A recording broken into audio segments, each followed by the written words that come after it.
It's good morning, Catherine Ashton. Welcome to Yellow Shelf, Catherine. Thank you so much for having me, Joe. Oh, my pleasure, Catherine. You and I have been trying to work at this for a year, so I'm so grateful we get to record this morning. You're the host of a podcast that has sparked curiosity in me to feature your show. The show's called Don't Be Caught Dead podcast. Catherine, tell us all about it. So it is exactly that. It's for people who are curious about whether it be end of life planning, whether it be death itself, or what you need to do if someone dies.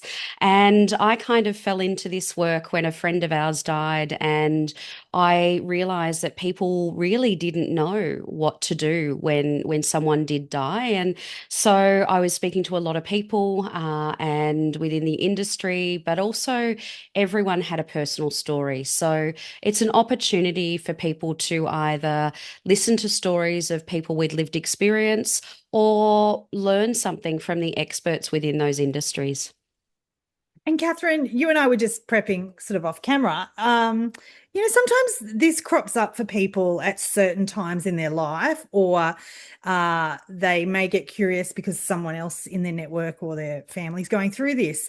And what your podcast delivers, because there's more than 100 episodes, is, this really diverse range of guests, experts, topics that for some people are quite taboo. There is, but what's interesting about it is people always have this fear about death and talking about it is about death. But what's really interesting is that very rarely do we actually talk about death itself. What it is about everything that we do up to that point and every because it impacts everything that happens after that point for everyone left behind. So it's not so much about death itself. It really is about how we live and the impact or the legacy we leave behind for our loved ones to deal with. Yeah, and Catherine, you have this role as a weekly podcast host. Do you want to also tell us a bit about yourself? I know you're the founder of Critical Info. You're also an advocate for end of life planning. Tell us what we need to know about you. Well, it all sort of changed my life when in 2019 I had a car accident and I was just on my way to work, any normal day, and someone hit me from behind and my life changed. So I ended up having spinal surgery. Developing chronic pain, and I had to leave my role at the Royal Botanic Gardens in Melbourne, where I'd been for 13 years managing major events. So, for me, in my early 40s at that stage, I very quickly realized that life can change in a moment. And fortunately for me, I did have all of my information and important documents, documented. I'd already had conversations with my son, who was 15 at the time, and my husband. So we could still function. But what I find through the podcast is that many people don't have a backup plan and they don't think about those things. And we personally had that experience when our friend died. It was my husband's best mate when he died in February 2023. And the thing is that I never want to see anyone to actually go through what we saw his kids go through. They didn't know whether he, had a will, Mm, where the will was, what his wishes were, whether he wanted to be buried or cremated. And it's as simple as having a conversation that yeah. can change that outcome and relieve that grief for your loved ones. So if there's anything that your listeners can do today, it's, have a conversation with your loved ones, and if you don't know where to start, the podcast, the Don't Be Caught Dead podcast, is a good place to become curious. Yeah.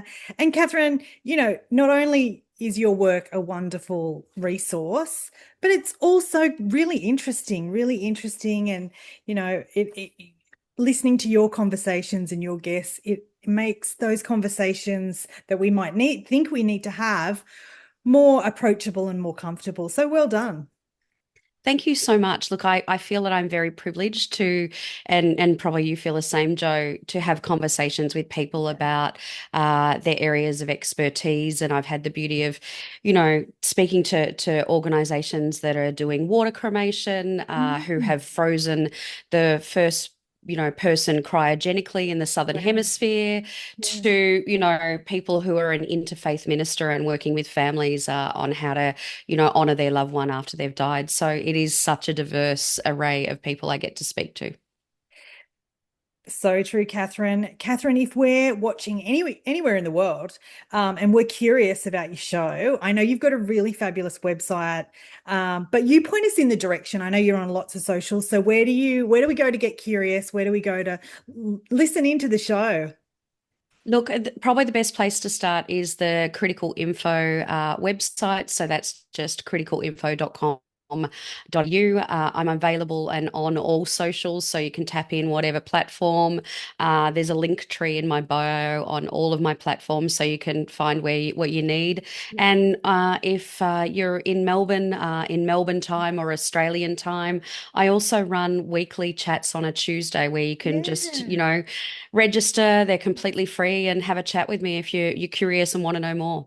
Yeah, well, I'm sure the audience, there's going to be people out there who need to be curious, or maybe realize they might need to be curious in the future. So you provide a wonderful podcast and a wonderful service. Catherine, thanks for joining us today. Thank you so much, Joe. I love what you do. Cheers.